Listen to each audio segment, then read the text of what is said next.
નમસ્કાર મિત્રો, સ્વાગત છે તમારું આપણી યુટ્યુબ ચેનલ કરંટ ક્લાસમાં. તો તમને ખ્યાલ છે જેવી રીતે આપણે સીસીના તમામ ટોપિકનું સિરીઝ પ્રમાણે જોઈ રહ્યા છીએ, તેવી જ રીતે આજનો આપણો ટોપિક રહેશે ગતિ અને ગતિના નિયમો તથા બળ. તો આજના લેક્ચરમાં આપણે જોવાનું છે તમામ ડિટેલમાં ગતિ શું છે, ગતિના નિયમો શું છે અને બળ શું છે. તો ચાલો લેટ્સ સ્ટાર્ટ. સૌપ્રથમ આપણે જોઈશું ગતિ અને બળ. જેમાં આપણે સૌપ્રથમ જોવાના છીએ ગતિ એ એક અસર છે, જ્યારે બળ એ એક કારણ છે. ડિટેલમાં જોઈએ આપણે. સૌપ્રથમ ગતિની વ્યાખ્યાયિત કરવી હોય આપણે તો ગતિને વ્યાખ્યાયિત કઈ રીતે કરી શકાય? તો ગતિ એટલે એક સાપેક્ષ ખ્યાલ છે. ગતિ એ સાપેક્ષ ખ્યાલ છે.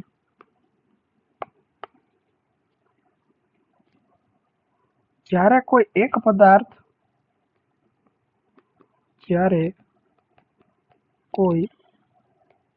પદાર્થ અન્ય પદાર્થની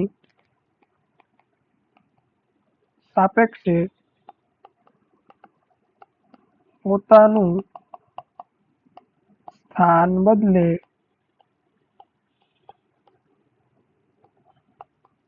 તો તે પદાર્થ ગતિમાં છે તેમ કહેવાય.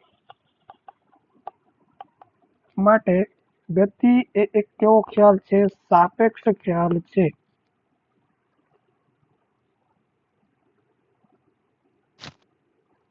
ગતિ એક સાપેક્ષ ખ્યાલ છે. વધુમાં આપણે જોવાનું છે ગતિના પ્રકારો. ગતિના પ્રકાર બે રીતે પડી શકે છે, જેમના પેટા પ્રકારો પણ પડે છે, જે આપણે જોઈએ. ગતિના પ્રકારો. હવે એમાંથી આપણે ગતિને બે રીતે ભાગ પાડીશું, જેમાં પહેલો પ્રકાર પડશે આપણે કાપેલા અંતરને આધારે. પહેલો પ્રકાર હશે, યલો કલર નહીં દેખાય તો આપણે કલર ચેન્જ કરીશું. કાપેલા અંતરને આધારે. અને બીજો પ્રકાર પડે છે ગતિપથને આધારે. ગતિપથ કઈ રીતે છે એના આધારે.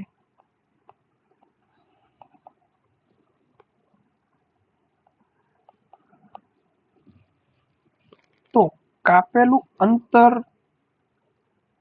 નિશ્ચિત સમયગાળામાં છે કે નહીં, તેને આપણે જોવાનું છે.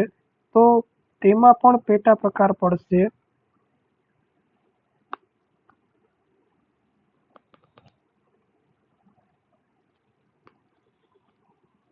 પેટા પ્રકાર પડશે, જેમાં પેલો પેટા પ્રકાર આવશે નિયમિત ગતિ. બીજો પ્રકાર આવશે અનિયમિત ગતિ. તેની પહેલા આપણે નિયમિત ગતિને વ્યાખ્યાયિત કરી લઈએ કે નિયમિત ગતિ એટલે એવી ગતિ કે સમાન સમયગાળામાં સમાન અંતર કાપે. સમાન સમયગાળામાં એક સમાન અંતર કાપતું હોય તેવી ગતિને નિયમિત ગતિ કહેવાય. જો કોઈ સમયગાળામાં ચોક્કસ સમયમાં ચોક્કસ અંતર કાપતું હોય, એટલે કે ધારો કે 1 કલાકમાં જે 60ની સ્પીડે જાય છે તો તે અચળ ઝડપી કહેવાય. તે વચ્ચેના કલાકોમાં તેની સ્પીડમાં કોઈ પણ જાતનો ફેરફાર થતો નથી. તો તેવા પદાર્થોને કેવા કહેવાય? નિયમિત ગતિ કરતા પદાર્થો કહેવાય. તો 1 કલાકમાં 60ની, પછીની બીજી કલાકમાં 60, પછીની ત્રીજી કલાકમાં પણ 60ની ગતિએ જતો હોય તો તે પદાર્થને પણ કેવું કહેવાય? નિયમિત ગતિ કરતો કહેવાય. હવે ત્યારબાદ આવે છે બીજો પ્રકાર અનિયમિત ગતિ. અનિયમિત ગતિ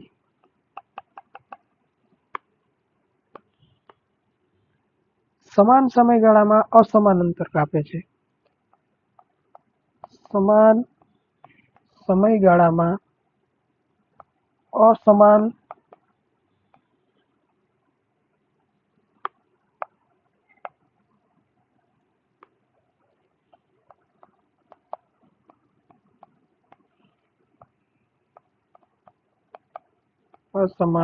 अंतर कापे छे।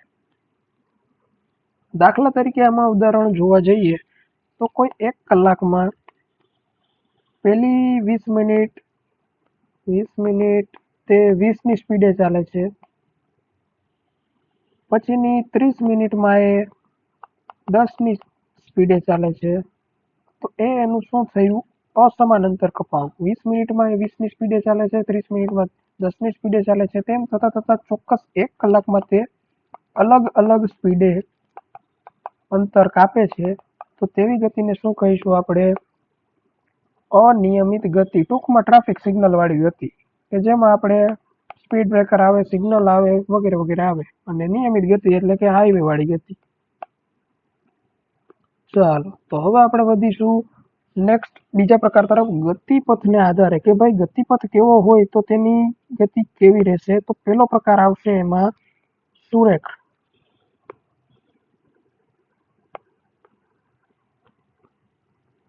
सुरेख पथ होय, सीधा पर रस्ता पर थती गति एटले सुरेख गति करतो पदार्थ कहेवाय। जे गतिपथ एनो सुरेख होय, सीधा रस्ता पर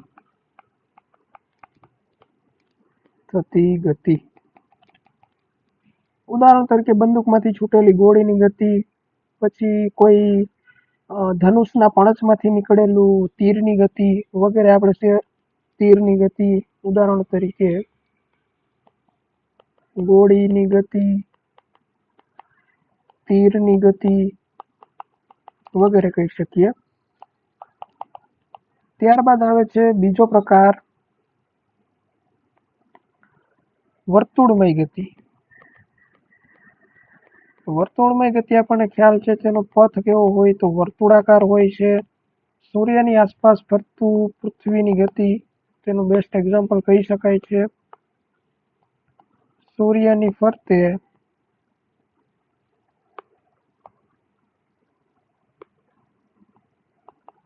પૃથ્વીની ગતિ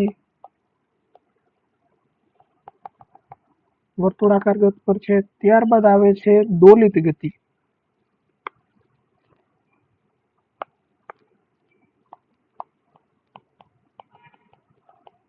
દોલિત ગતિ, દોલિત ગતિ એટલે કે કોઈ પદાર્થની આગળ પાછળ ફરવું અથવા તો તેની ઉપર નીચે ફરવું, તેવી પદાર્થને કહેવાય દોલિત ગતિ। ટૂંકમાં આપણે ઘડિયાળના લોલકની વાત કરીએ તો તે ઘડિયાળના લોલકની ગતિ આ રીતની હોય છે, જેમાં તે આ રીતે પરિભ્રમણ કરતું હોય તો તે પદાર્થની જે પાથ છે તેને કહેવાય છે દોલિત ગતિ। તો અહીં આપણે એને લખવું હોય તો લખી શકીએ કે મધ્યમાન સ્થાનથી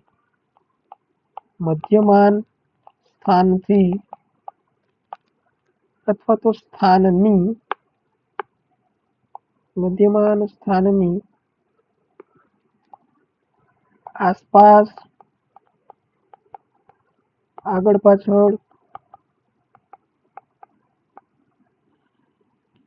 અથવા તો ઉપર નીચે થતી ગતિ એટલે દોલિત ગતિ કહી શકાય। હવે આપણે જોવાના છે અમુક અગત્યની રાશિઓ કે જે ગતિને દર્શાવવા માટે આપણે અત્યારે ખૂબ જ જરૂરી હોય છે। જેમ કે વચ્ચે આપણે શબ્દ આવેલો હતો સ્થાનાંતર, અંતર, તો એને આપણે એક ભૌતિક રાશિ તરીકે ગણના કરવામાં આવે છે। તો એ ભૌતિક રાશિના આપણે એકમો વિશે જાણવું પડે। તો જોઈએ આપણે સૌપ્રથમ આપણા ટોપિકનું હેડિંગ રહેશે અગત્યની ભૌતિક રાશિઓ। અગત્યની ભૌતિક રાશિ, જેમાં સૌપ્રથમ રાશિ આવશે અંતર અને સ્થાનાંતર। બંનેને આપણે એક સાથે તફાવત આધારે જ લઈ લઈએ જેથી આપણને ખ્યાલ પડે। અંતર અને સ્થાનાંતર.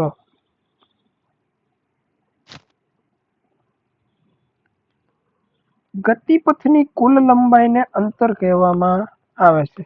આપણને ખ્યાલ છે એક જગ્યાએથી બીજી જગ્યાએ જવા માટે આપણે જેટલું અંતર કાપીએ તેને આપણી ગતિપથની કુલ લંબાઈ કહેવાય. માની લ્યો કે કોઈ જુનાગઢનો વ્યક્તિ છે એ ફરી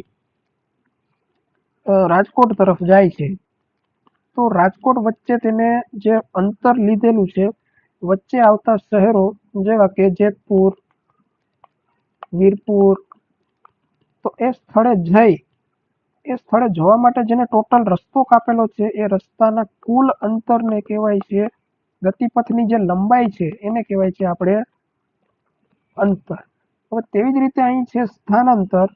તો સ્થાનાંતરમાં માની લ્યો તે જુનાગઢથી રાજકોટ જાય છે, તો તેમાં એના અંતરને સ્થાને લેવામાં આવતું નથી, ડાયરેક્ટ તેના સ્થળ અને સ્થાને લેવામાં આવે છે, તો તેને કહેવાય છે પદાર્થનું સ્થાનાંતર. માની લ્યો કે જુનાગઢથી તે જેતપુર સુધી જ જાય તો તેનું સ્થાનાંતર કેટલું બને છે? જુનાગઢથી જેતપુર. ટૂંકમાં અહીં પદાર્થના રસ્તાને ધ્યાને લેવામાં આવશે નહીં. તો આપણે અત્યારે વ્યાખ્યા લખવી હોય તો આવી રીતે લખી શકીએ.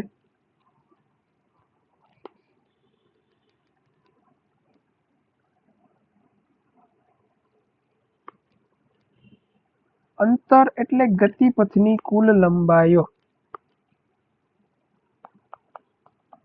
ગતિપથની કુલ લંબાઈ.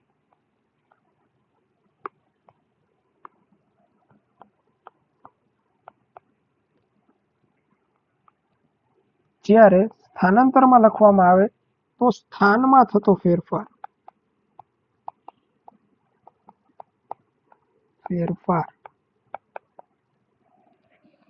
એકમ સમયમાં પદાર્થના સ્થાનમાં થતા ફેરફારને તે પદાર્થનું સ્થાનાંતર કહેવાય છે, એવું પણ લખી શકો. હવે આપણે જોઈએ અંતર હંમેશા ધન હોય છે. અંતર હંમેશા ધન હોય છે, તે ક્યારેય ઋણ કે શૂન્ય હોતું નથી. શૂન્ય હોઈ શકે. એક જગ્યાએ વ્યક્તિ ન્યા ને ન્યા ફરતો હોય તો તે અંતર શૂન્ય કહેવાય, પણ એ ઋણ કદી ન હોઈ શકે. ક્લિયર થાય છે આ વસ્તુ? વધી આગળ. ત્યારબાદ સ્થાનાંતર. તો સ્થાનાંતર ધન, ઋણ અથવા શૂન્ય હોઈ શકે છે. માની લ્યો કે જુનાગઢથી નીકળેલો વ્યક્તિ રાજકોટ ન જતા રસ્તામાં ફરી પાછો આવી જુનાગઢ જ પહોંચે તો તેનું સ્થાનાંતર શૂન્ય ગણાય છે. પણ એનું અંતર આપણે માપવામાં આવે તો અંતર કેટલું આવશે તમે મને કોમેન્ટમાં કહેજો. જુનાગઢથી રાજકોટ ફરી પાછો આવે છે તો તેનું અંતર કેટલું કહેવાય? તો તે અંતરમાં ગણાશે કે નહીં? ટોટલી અંતર તો તમે ગૂગલ કરીને કહી દેશો કે આટલું અંતર થાય છે. એ અંતરની વાત નથી કરતો. જુનાગઢ ગયેલો વ્યક્તિ રાજકોટ જશે અને રાજકોટથી ફરી પાછો જુનાગઢ આવશે તો તે અંતરમાં ગણાશે કે નહીં? ઓકે, ચાલો. તો સ્થાનાંતર જે છે તે ધન અથવા ઋણ હોઈ શકે છે. ત્યારબાદ જોઈએ તો અંતર એ અદિશ રાશિ છે, ટૂંકમાં તેને દિશાની જરૂર છે નહીં. સ્થાનાંતર કેવી રાશિ છે? સદિશ રાશિ છે, તેને દિશાની જરૂર પડે છે. અંતરનો એકમ મીટર. અંતરનો એકમ મીટર છે, પણ સ્થાનાંતરનો એકમ પણ મીટર છે. હવે અંતર માપવા માટેના સાધનને શું કહેવાય છે? આ પણ પરીક્ષામાં પૂછાઈ જાય છે, જેમાં આપણે કોમનલી મિસ્ટેક થતી હોય છે. ઓડોમીટર.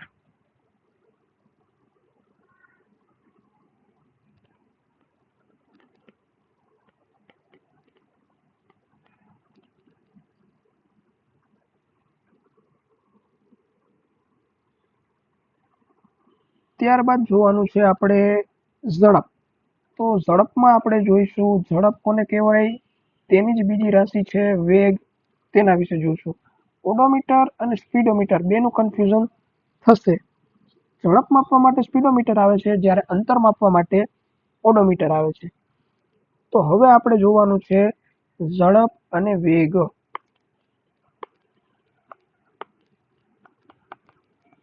ઝડપ, તો ઝડપને વ્યાખ્યાયિત કરવા માટે આપણે અંતરનો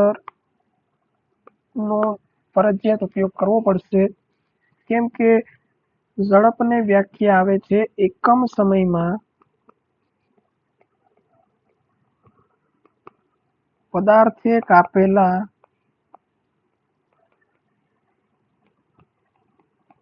અંતરને ઝડપ કહે છે। ઝડપ બરાબર અંતરના છેદમાં સમય। અંતરનો એકમ છે મીટર, સમયનો એકમ છે સેકન્ડ, તો ઝડપનો એકમ બનશે મીટર પ્રતિ સેકન્ડ। ત્યારબાદ આપણે જોવાનું છે ઝડપ એક કેવી રાશિ છે, તો અદિશ રાશિ છે।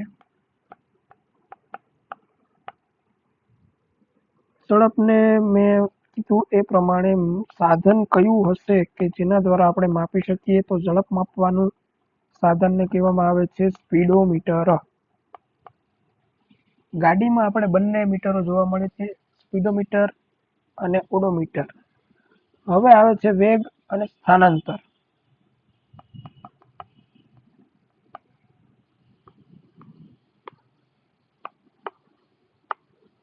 નવી ભૌતિક રાશિ છે જેનું નામ છે વેગ, જે સ્થાનાંતરને લીધે વ્યાખ્યાયિત કરી શકાય છે।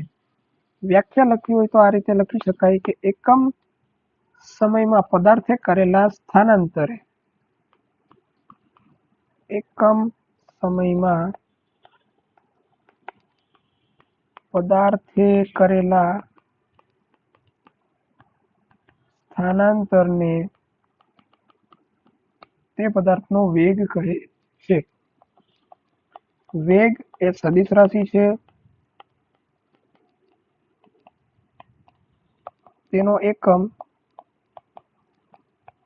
મીટર પ્રતિ સેકન્ડ છે। વેગની સાથે સાથે આપણે હજી એક રાશિ પણ જોઈ લઈએ જેનું નામ છે પ્રવેગ, જે આપણને આગળના ગતિના નિયમોમાં કામ આવશે। પ્રવેગ, તો પ્રવેગને વ્યાખ્યાયિત કરવા માટે આપણે જોઈશું એકમ સમયમાં વેગમાં થતા ફેરફારને કહેવાય છે પ્રવેગ। એકમ સમયમાં વેગમાં થતા ફેરફારને પ્રવેગ કહે છે। પ્રવેગ પણ સદિશ રાશિ છે, તેનો એકમ મીટર પ્રતિ સેકન્ડ સ્ક્વેર છે। આ હતો પ્રવેગ।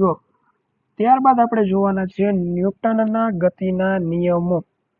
ગતિના નિયમો જે આપણે આવે છે તેનો હવે આપણો ખૂબ જ ઇમ્પોર્ટન્ટ ટોપિક શરૂ થાય છે, ગતિના નિયમો જે ન્યૂટન દ્વારા આપવામાં આવેલા હતા। ન્યૂટનના ગતિના નિયમ કયા વૈજ્ઞાનિક દ્વારા ગતિના નિયમો આપવામાં આવ્યા હતા, તો તે છે ન્યૂટન। શરૂઆત કરીશું આપણે ન્યૂટનના ગતિના પ્રથમ નિયમથી, જેને જડત્વનો નિયમ પણ કહે છે, જે ગતિનો આપણને તે બળની વ્યાખ્યા આપે છે। તો શરૂઆત કરીશું આપણે પ્રથમ નિયમ, જેને આપણે ધોરણ 10માં કે 9માં યાદ રાખતા હતા, પણ અત્યારે આપણે યાદ રાખીશું નહીં, ખાલી સમજૂતી માટે મેળવીશું।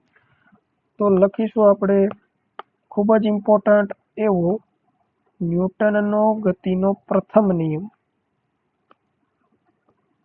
પ્રથમ નિયમ, તેને વ્યાખ્યા સ્વરૂપે લખવો હોય તો આપણે લખીએ કે જ્યાં સુધી કોઈ પદાર્થ પર અસંતુલિત બાહ્ય બળ ન લગાડવામાં આવે ત્યાં સુધી સ્થિર પદાર્થ સ્થિર અવસ્થામાં અને ગતિમાન પદાર્થ ગતિમાન અવસ્થામાં રહે છે। ટૂંકમાં ઉદાહરણ તરીકે આપણે જોઈએ કે જ્યાં સુધી કોઈ એક પદાર્થ છે, આ પદાર્થ પર બળ લગાડવામાં ન આવે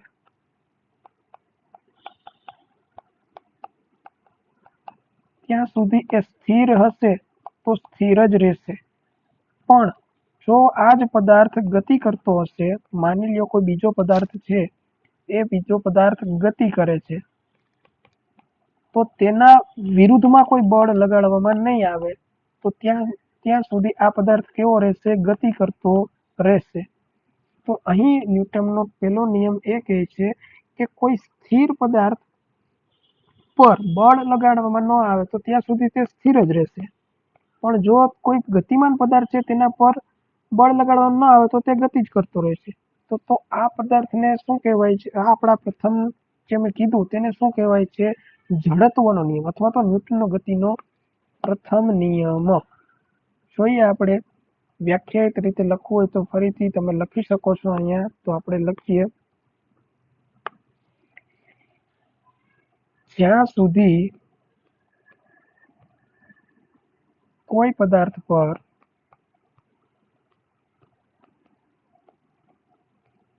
અસંતુલિત બાહ્ય બળ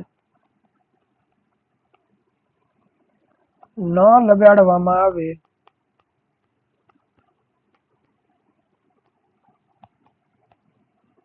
ત્યાં સુધી સ્થિર પદાર્થ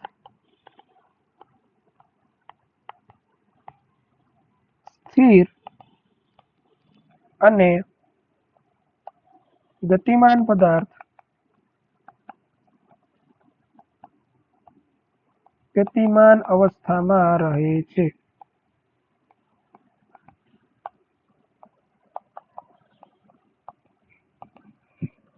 દાખલા તરીકે, ઉદાહરણ તરીકે આપણે કોઈ જોવું હોય તો આપણને ખ્યાલ છે, જ્યારે આપણે બસમાં બેઠા હોઈએ ત્યારે ઊભા થાય, બેઠા હોય અથવા ઊભા હોય, તો જ્યારે બસ અચાનક ગતિમાં આવે ત્યારે આપણે ઝટકા સાથે પાછળ તરફ ધકેલાઈએ છીએ, અથવા તો આપણે કોઈ ગતિમાન બસ હોય તો એક બસમાં આપણે અચાનક બ્રેક મારીએ તો ત્યારે આપણે આગળની તરફ જઈએ છીએ। તો તે પણ શું છે? તો એક ન્યૂટનના ગતિના પ્રથમના નિયમના કારણે થતું હોય છે। દાખલા તરીકે બસમાં બેસતા અચાનક બ્રેક લાગતા આગળની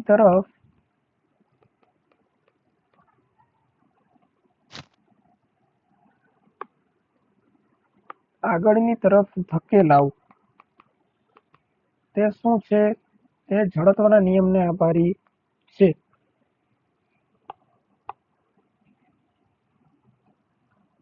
પ્રથમ નિયમને આપણે જડત્વનો નિયમ પણ કહીએ।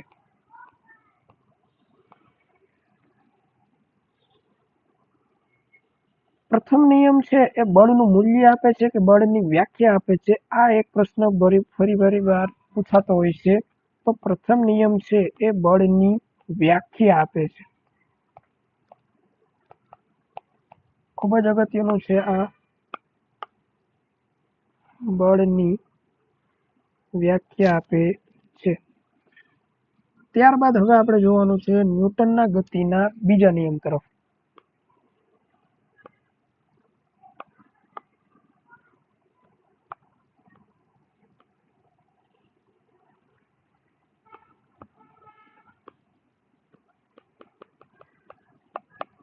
બીજો નિયમ,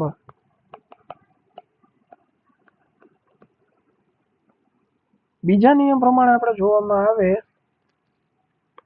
તો એની વ્યાખ્યાયિત કરી હોય તો વેગમાનમાં થતા ફેરફારનો સમય દર તેના પર લાગતા બળના સમપ્રમાણમાં હોય છે। લખીએ, વેગમાનમાં થતા ફેરફારનો સમય દર તેના પર લાગતા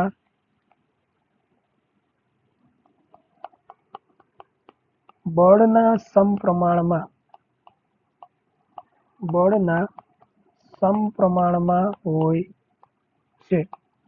દાખલા તરીકે આપણે એને સૂત્રની રીતે દર્શાવવું હોય તો F ચલે છે વેગમાન p ના ફેરફારના સમયગાળા પ્રમાણે। આ રીતે કંઈક બને છે કે વેગમાનમાં થતા ફેરફારના સમય દરને તેના પર લાગતા બળના સમપ્રમાણમાં હોય છે, જેને આપણે સૂત્ર દ્વારા F બરાબર ma લખી શકીએ છીએ. અહીં આપણને બીજો નિયમ છે એ બળનું મૂલ્ય આપે છે.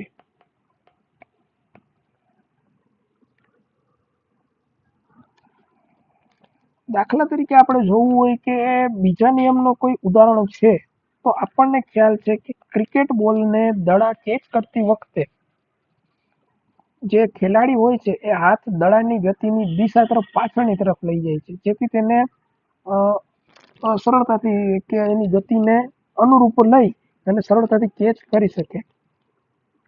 તેવી જ રીતે આપણે અહીં એક આ ઉદાહરણ લખી શકીએ. ક્રિકેટ બોલનો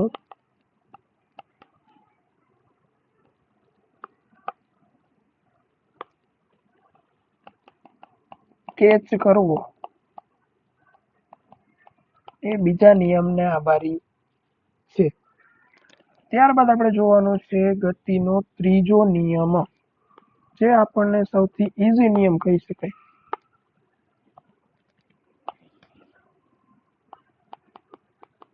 ગતિનો ત્રીજો નિયમ. અહીં આપણે જોવાનું છે કે સૌ પ્રથમ વસ્તુ આઘાત અને પ્રત્યાઘાત સમાન મૂલ્યના અને પરસ્પર વિરુદ્ધ દિશામાં હોય છે. કોઈ એક દિવાલ છે એની પાસે દડો ફેંકવામાં આવે છે, ત્યારે દડો પછડાઈને એટલા જ બળથી ફરી પાછો સામે આવે. તો આપણે જે આપાત કરીએ એને આઘાત અને સામે ફરી પાછો આવે એને પ્રત્યાઘાત કહે છે. તો આ જે નિયમ આવે છે જે છે ગતિનો ત્રીજો નિયમ. લખીએ આપણે. આઘાત અને પ્રત્યાઘાત સમાન મૂલ્યના અને પરસ્પર વિરુદ્ધ દિશામાં હોય છે. દાખલા તરીકે આપણે જોઈએ તો બંદૂકની ગોળી જ્યારે છૂટે છે ત્યારે ખભાને પાછળની સાઈડ ધક્કો લાગે છે, તો તે પણ એક આઘાત અને પ્રત્યાઘાતનું ઉદાહરણ કહી શકાય. ત્યારબાદ બોલનું દિવાલ પર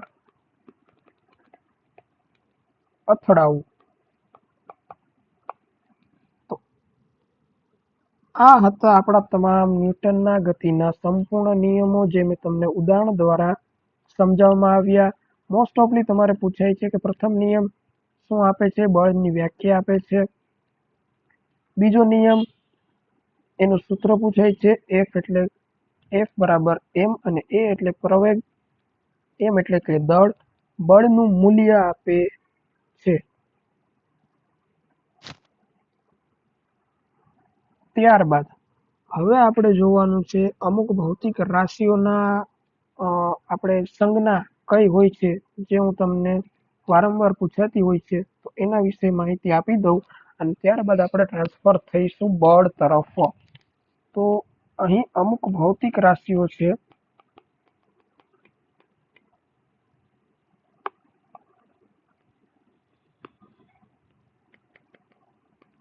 જેના એકમ આપણને ખ્યાલ હોવા જોઈએ. સૌ પ્રથમ આવે છે વિદ્યુત પ્રવાહ, જેનો એકમ છે એમ્પિયર, જેને એ વડે દર્શાવવામાં આવે છે. ત્યારબાદ આવે છે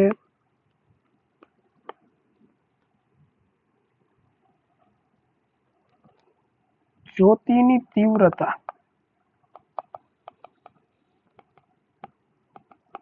ખૂબ જ ઇમ્પોર્ટન્ટ છે, જેનો એકમ છે કેન્ડેલા, વારંવાર પૂછાતો હોય છે. હવે આપણે જોઈશું બળ. તો બળ કોને કહે છે તેના વિશે આપણે જોઈએ કે બળ શું છે, બળની વ્યાખ્યા શું છે, બળના પ્રકારો કયા કયા છે. તેવી રીતે ડિટેલમાં આપણે હવે બળ તરફ આગળ વધીએ. તો લખીશું આપણે સૌપ્રથમ બળ. બળની વ્યાખ્યા. તો સૌપ્રથમ આ બળ એ એક કારણ છે, કોઈ અસર નથી. કોઈ પદાર્થ પર બાહ્ય અસર થતા તેના પર માની લ્યો ખેંચવામાં આવે, દબાણ કરવામાં આવે તો તેના કોઈ ફેરફાર થાય, ભૌતિક ફેરફાર થાય તો તેનું કદ બદલાય, જેમ કે એનો આકાર બદલાય, તો તે જે અવસ્થામાં ફેરવાય છે તેને કહેવામાં આવે છે બળ. તો તેના પર બળ લાગ્યું એવું કહી શકાય. આપણે એની વ્યાખ્યાયિત કરવી હોય તો આ રીતે કંઈક લખી શકીએ કે કોઈ પદાર્થ પર બાહ્ય અસર થતા, કોઈ પદાર્થ પર બાહ્ય અસર થતા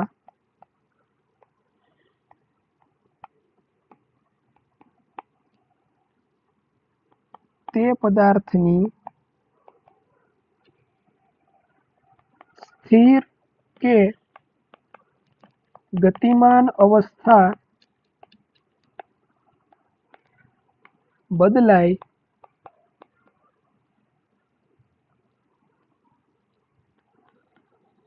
ત્યારે તેના પર બળ લાગ્યું તેમ કહે છે. બળ એ સદિશ રાશિ છે. બળ એ સદિશ રાશિ છે. ત્યારબાદ આપણે બળ વિશે જોવામાં આવે તો બળ એક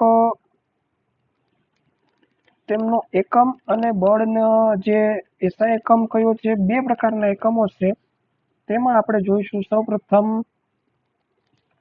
તેની એક વ્યાખ્યા પણ કહી શકાય કે બળ જે છે એ દળ અને પ્રવેગના ગુણનફળને કહેવામાં આવે છે. દાખલા તરીકે આપણે આ રીતે લખી શકીએ કે બળ બરાબર દળ ગુણ્યા પ્રવેગ, કે જે દળ અને પ્રવેગના ગુણનફળ છે. આના પરથી આપણે તેનું સૂત્ર લખી શકીએ F બરાબર ma.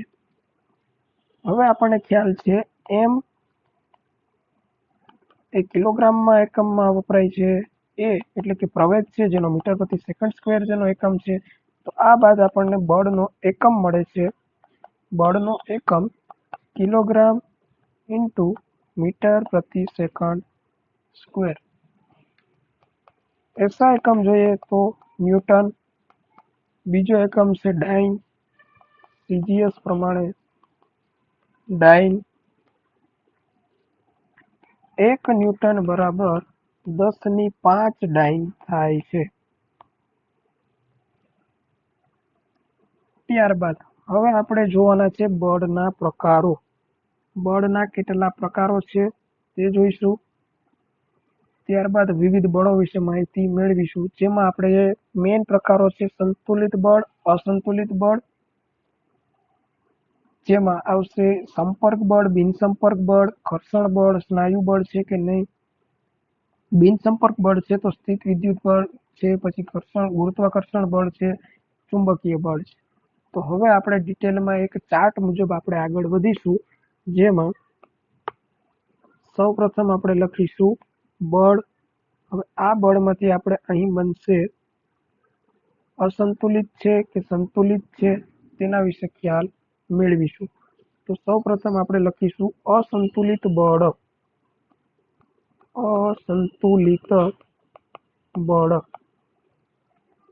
અસંતુલિત બળ લાગે ત્યારે પરિણામી બળ જે છે તે શૂન્ય હોતું નથી. પરિણામી બળ શૂન્ય હોતું નથી અને કાર્ય પણ શૂન્ય હોતું નથી.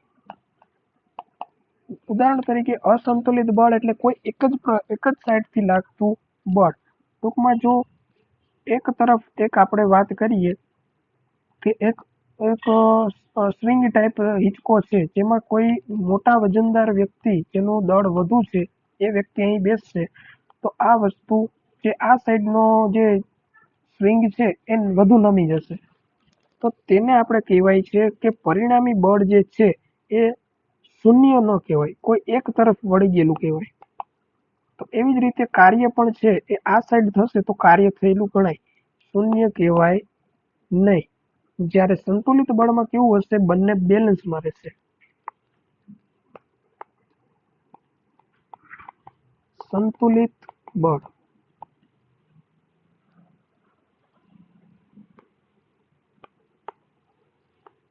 જેમાં પરિણામી બળ શૂન્ય હોય, કાર્ય પણ શૂન્ય હોય. જેમ કે ત્રાજવા છે તો તેમાં બંને જે હોય તે કેવી રીતે હોય, આ ત્રાજવામાં પણ સમાન વજન હોય, આમાં પણ સમાન વજન હોય, તો કોઈ પણ જાતનું કાર્ય થશે નહીં અને પરિણામી બળ પણ કેવું રહેશે, શૂન્ય રહેશે. કોઈ પણ જાતનો કોઈ ફેરફાર થશે નહીં. તો તેને આપણે કહીશું, આકૃતિ થોડીક ગંદી દોરાણી છે મિત્રો, પણ તમે લોકો સમજી જાજો. ઓકે, તો વધીએ આગળ. આપણે અસંતુલિત બળના પણ એમાં બે પ્રકારો પડે છે, જેમાં આપણે જોઈશું સંપર્ક બળ અને બિન સંપર્ક બળ. તો અસંતુલિત બળના જ પ્રકાર છે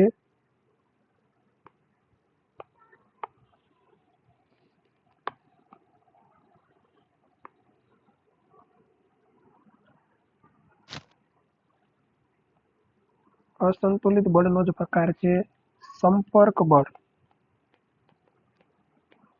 સંપર્ક બળ એટલે તે કોન્ટેક્ટ થવું, કોઈ પણ વસ્તુ બે વસ્તુના ભૌતિક સંપર્કમાં આવે અને જે બળ લાગે તેને કહેવાય છે સંપર્ક બળ.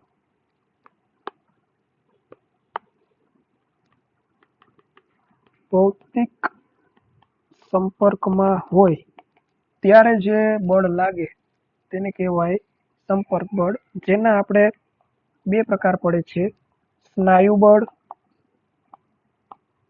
અને બીજું છે ઘર્ષણ બળ. તો સ્નાયુ બળ આપણને ખ્યાલ છે, કોઈ ડોલ ઉચકવી જેમાં આપણને સ્નાયુઓ દ્વારા બળ લાગે છે તેને કહેવાય સ્નાયુ બળ. ઘર્ષણ બળ, તો ઘર્ષણ બળના ત્રણ પ્રકાર પડે છે, કોઈ બે સપાટીઓનું વિરુદ્ધ દિશામાં બળ લાગવું, કોઈ બે સપાટીનું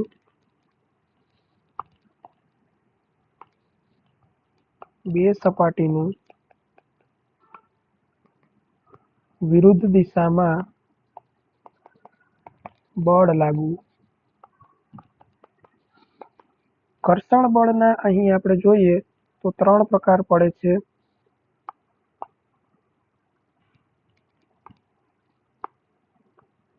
સંપર્ક બળ પહેલા આપેલું છે, જેને આપણે પ્રોપર ક્રમિક આપી દઈએ. સંપર્ક બળના પેટા પ્રકાર હતા 1 અને 2. હવે આવે છે ઘર્ષણ બળ. તો ઘર્ષણ બળના પેટા બે પ્રકાર પડશે, જેમાં આવશે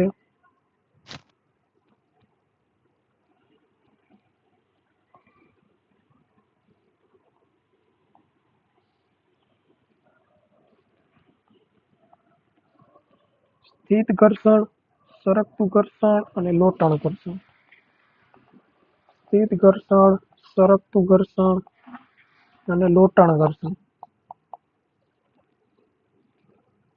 જેમાં સૌથી વધુ ઘર્ષણ બળ લાગે છે સ્થિત ઘર્ષણમાં મહત્તમ અને લોટણ ઘર્ષણમાં ન્યૂનતમ. સ્થિત ઘર્ષણ એટલે એવું ઘર્ષણ કે જેમાં પદાર્થ બંને સ્થિર અવસ્થામાં હોય અને એકબીજાની વિરુદ્ધ દિશામાં બળ લગાડે ત્યારે તેમની સપાટી વચ્ચે મહત્તમ ઘર્ષણ ઉત્પન્ન થતું હોય છે, તેને કહેવાય સ્થિત ઘર્ષણ. સરકતું ઘર્ષણ એટલે આપણે જે આપણો બેગ હોય છે, બેગના ટાયર, તેના દ્વારા થતું ઘર્ષણ એટલે સરકતું ઘર્ષણ.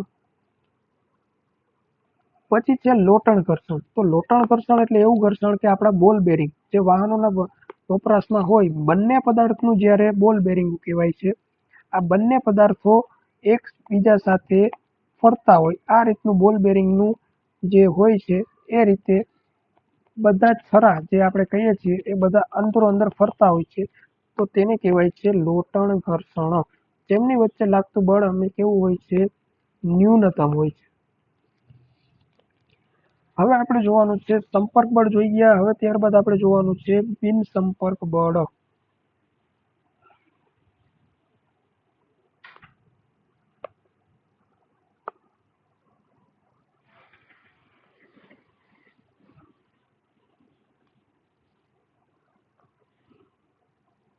લીટી નહીં આવે અહીંયા સુધી. તો હવે આપણે જોવાનું છે બિન સંપર્ક બળ.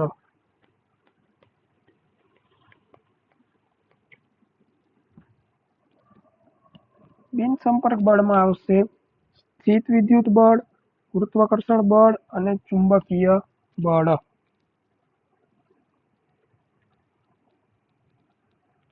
સ્થિત વિદ્યુત બળમાં આપણે લખવું હોય સ્થિત વિદ્યુત બળ, પછી આવશે ચુંબકીય બળ અને પછી આવશે ગુરુત્વાકર્ષણ. ગુરુત્વાકર્ષણ બળને આપણે વિસ્તૃતમાં જોઈશું.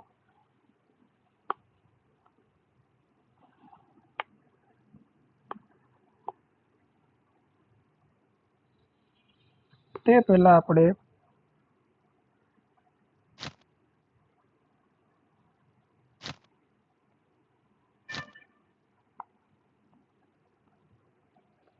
સ્થિત વિદ્યુત બળની વ્યાખ્યા જોઈ લઈએ. તો સ્થિત વિદ્યુત બળ એટલે એવું બળ કે એક વિદ્યુત ભારિત પદાર્થ વડે બીજા વિદ્યુત ભારિત કે વિદ્યુત ભાર રહિત પદાર્થ પર બળ લાગે તેને સ્થિત વિદ્યુત બળ કહે છે. એક વિદ્યુત ભારિત પદાર્થ વડે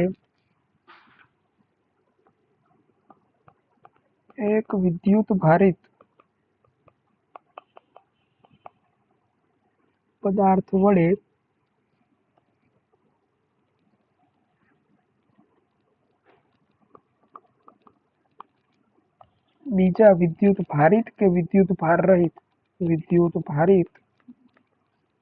વિદ્યુત ભાર રહિત પર બળ લગાડવામાં આવે, પદાર્થ પર બળ લગાડાય ત્યારે બને છે સ્થિત વિદ્યુત બળ. તે જ રીતે આવે છે ચુંબકીય બળ. તો ચુંબકીય બળ એટલે ચુંબકના બંને ધ્રુવો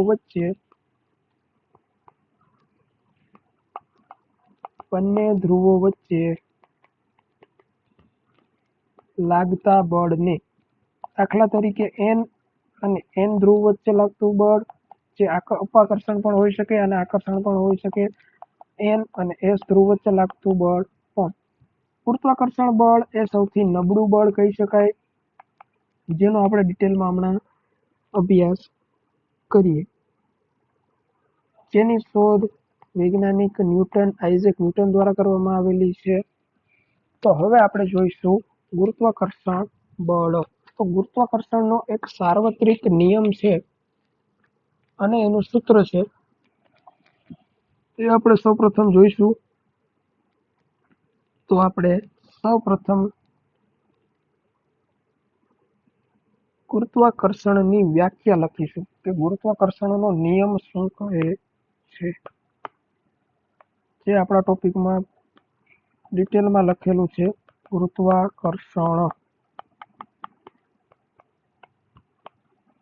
ગુરુત્વાકર્ષણમાં આપણે જોવામાં આવશે કે દરેક પદાર્થ એકબીજા પર પોતાના તરફ આકર્ષે છે. આ આકર્ષણ બળ તેમના દળના ગુણાકારના સમપ્રમાણમાં અને તેમની વચ્ચેના અંતરના વર્ગના વ્યસ્ત પ્રમાણમાં હોય છે.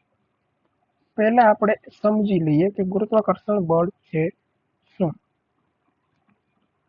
ગુરુત્વાકર્ષણ બળ એ બે પદાર્થો વચ્ચે, આ એક પદાર્થ છે, આ બે પદાર્થ છે. આ બે પદાર્થો પોતાની તરફ એક બળ લગાડે છે, આકર્ષે છે. તો આમનું કોઈ એક દળ હશે અને આ પદાર્થનું પણ એક દળ હશે. તો આ દળના ગુણાકારના એટલે આ બંનેના દળનો ગુણાકાર થશે. માની લ્યો આ પદાર્થ પરનું m1 છે, આ પદાર્થનું દળ m2 છે, તો આ બંને પદાર્થના ગુણાકારના સમપ્રમાણમાં રહેશે. અને આ બે વચ્ચે જે કોઈ અંતર છે, માની લ્યો કે અંતર r છે, તો એ આના વર્ગના વ્યસ્ત પ્રમાણમાં રહેશે. તો આ થયું આપણું સંપૂર્ણ ગુરુત્વાકર્ષણ બળનો જે નિયમ છે તે. ડિટેલમાં આપણે પહેલા લખી લઈએ, ત્યારબાદ ફરી એકવાર હું તમને સમજાવું કઈ રીતે કાર્ય કરે છે.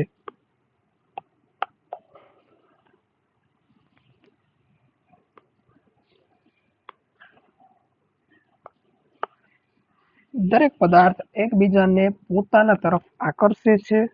તેવી જ રીતે સૌપ્રથમ આપણે લખીએ કે ભાઈ દરેક પદાર્થ છે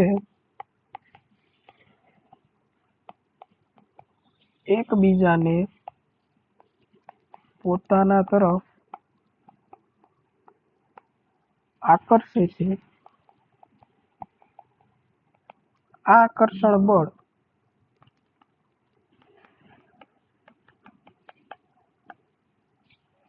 તેમના દળના ગુણાકારના સમપ્રમાણમાં અને તેમની વચ્ચેના અંતરના વર્ગના વ્યસ્ત પ્રમાણમાં હોય છે. સૂત્ર સ્વરૂપે આપણે લખવું હોય તો આ રીતે લખીશું: F બરાબર કેપિટલ G m છેદમાં r નો વર્ગ, જ્યાં F એટલે કે બળ, G ગુરુત્વાકર્ષણનો અચળાંક, m જે છે બે પદાર્થના દળ છે અને r તે બે પદાર્થ વચ્ચેનું અંતર છે. હવે જોઈએ આપણે સૌપ્રથમ માની લ્યો આ એક કોઈ પદાર્થ છે સૂર્ય. આપણે આને સૂર્ય સમજી લઈએ. આ આપણો સૂર્ય છે.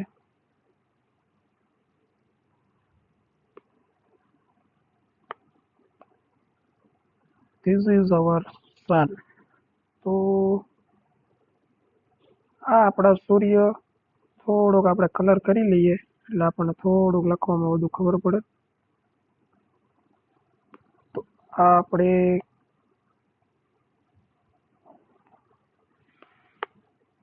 આ સૂર્ય છે અને આ સૂર્યનું આપણે એક દળ આપી દઈએ, જેનું દળનું નામ છે m, કેપિટલ M.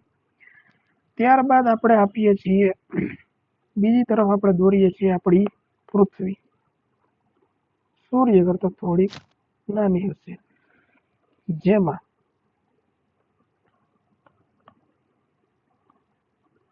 પૃથ્વી, અર્થ નહીં સમય એટલે પૃથ્વી લખું છું. હવે આ બંને એકબીજા પર બળ લગાડશે. સૂર્ય દ્વારા F1 બળ લાગશે, પૃથ્વી દ્વારા F2 બળ લાગશે. પૃથ્વીના દળને આપણે સ્મોલ m નામ આપીએ. આ બંનેના કેન્દ્ર વચ્ચે, અહીં સૂર્યનું કોઈ કેન્દ્ર હશે, પૃથ્વીનું કેન્દ્ર હશે, એ કેન્દ્રથી કેન્દ્ર વચ્ચેના અંતરને આપણે r નામ આપીએ. તો આ બનશે આપણું સંપૂર્ણ ગુરુત્વાકર્ષણ બળનો નિયમ, જેમાં બંને પદાર્થો છે એમના દળના ગુણાકારના સમપ્રમાણમાં તેમની વચ્ચેના અંતરના વર્ગના વ્યસ્ત પ્રમાણમાં જોવા મળે છે. ચાલો વધીએ આગળ. હવે આપણે જોવાના છે અમુક ફેક્ટ વસ્તુઓ કે જીનું મૂલ્ય શું છે. ગુરુત્વ અચળાંક જીનું મૂલ્ય છે જે આપણને પૂછાતું હોય છે 6.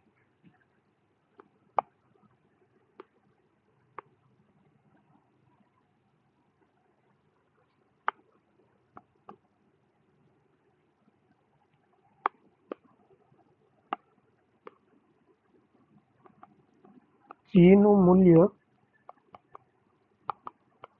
6.67 ગુણ્યા 10⁻11 ન્યૂટન મીટર સ્ક્વેર પ્રતિ કિલોગ્રામ સ્ક્વેર.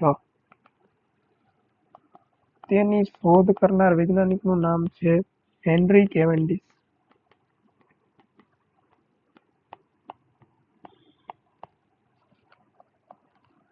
ત્યારબાદ આપણે જોવાનું છે ગુરુત્વ પ્રવેગ સ્મોલ જી. એ પણ એક ભૌતિક રાશિ છે, તેને આપણે જોઈશું. ગુરુત્વ પ્રવેગ સ્મોલ જી, જેને આપણે વ્યાખ્યામાં લખીશું.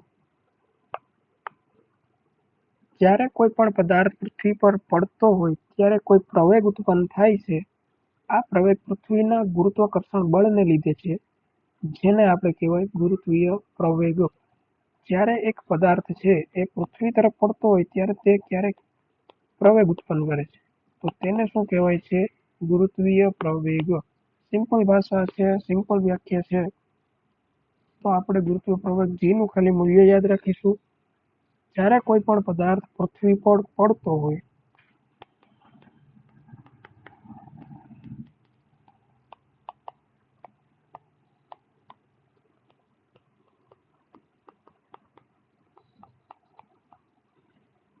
ત્યારે પ્રવેગ ઉત્પન્ન કરે છે.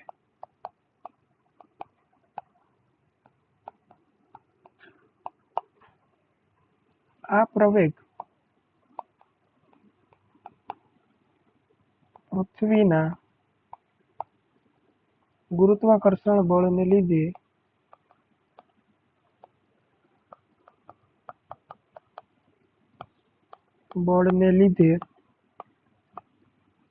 હોય છે. તેથી તેને ગુરુત્વીય પ્રવેગ કહે છે. તેથી તેને ગુરુત્વીય પ્રવેગ કહે છે. ગુરુત્વીય પ્રવેગનો એકમ મીટર પ્રતિ સેકન્ડ સ્ક્વેર છે. તેનું મૂલ્ય 9.81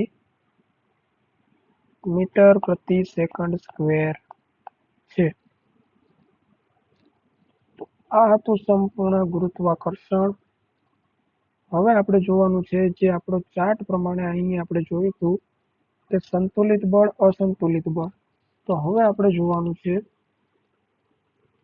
સંતુલિત બળમાં જે આપણને આવે છે એમાં સૌપ્રથમ આવે છે વર્તુળાકાર માર્ગ પર ગતિ થતી હોય તો કેન્દ્રગામી બળ જે કેન્દ્ર તરફ લાગે છે, અને કેન્દ્ર ત્યાગી બળ જે કેન્દ્રની વિરુદ્ધ દિશામાં લાગે છે. તો સંતુલિત બળમાં આપણે જોઈશું, અહીં જ આપણે જોઈએ, સંતુલિત બળ એટલે કેન્દ્રગામી અને કેન્દ્ર ત્યાગી.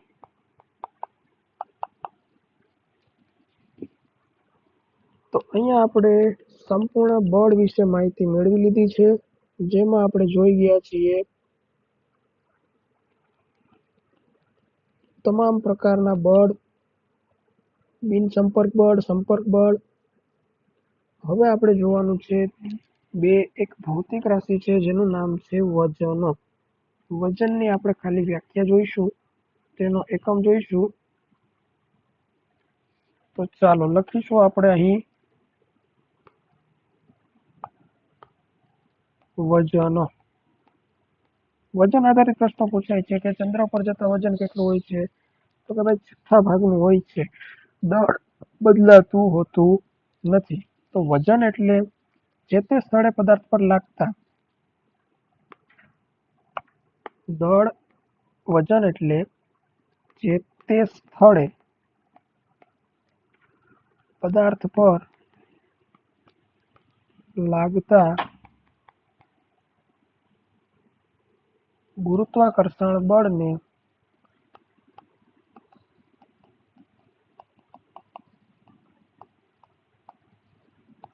તે સ્થળે પદાર્થનું વજન કહે છે. વજન એ સદિશ રાશિ છે.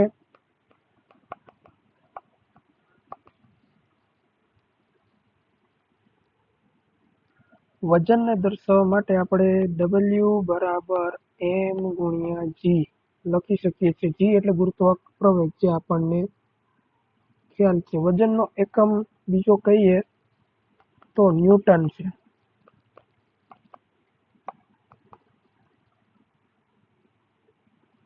બીજું આપણે જોવું હોય તો દળની વ્યાખ્યા જોઈ શકીએ કે દળ કોણ છે? પદાર્થમાં સમાયેલા દ્રવ્યના જથ્થાને દળ કહેવાય. જે આપણને નોર્મલી ખ્યાલ જ હોય છે. દળ એમ જે પદાર્થમાં સમાયેલા દ્રવ્યના જથ્થાને દળ કહે છે. જે એટલું બધું ઇમ્પોર્ટન્સ નથી, પણ વજન આપણને ખ્યાલ હોવો જોઈએ. તો અહીંયા આપણે આપણી તમામ પ્રકારના બળની વાત સંપૂર્ણપણે પૂરી કરીએ છીએ. ગતિના નિયમો આપણે જોઈ ગયા, બળ જોઈ ગયા. તો અહીંયા આપણું સંપૂર્ણ ચેપ્ટર કે જે આપણે શરૂઆત કરી હતી ગતિના નિયમો અને બળ એ અહીં કમ્પ્લીટ થાય છે. તો ધન્યવાદ, થેન્ક યુ સો મચ. જોડાયેલા રહો. જો તમને આ વિડીયો ગમ્યો હોય તો એક તમારો અભિપ્રાય કોમેન્ટમાં આપી દેજો. Thank you so much.